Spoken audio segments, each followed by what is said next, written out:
Бүгін 5 мамыр 2025 жыл. Мына ашық алқаптағы қызанақтарымыз жаймен өсіп жатыр.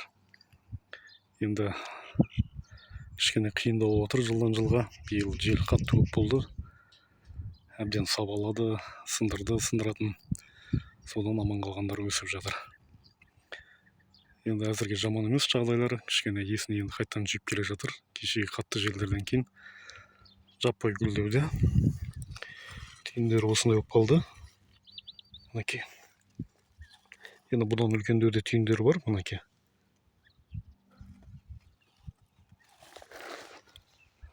Осы түйнек деп атқандар да бар. Астында 2 рет тамағы берілді капельнимен. Қазір 3-ші тамағын береміз, бұйырса.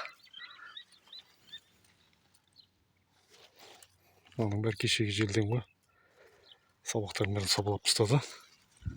Астының бәрінде түйін бар.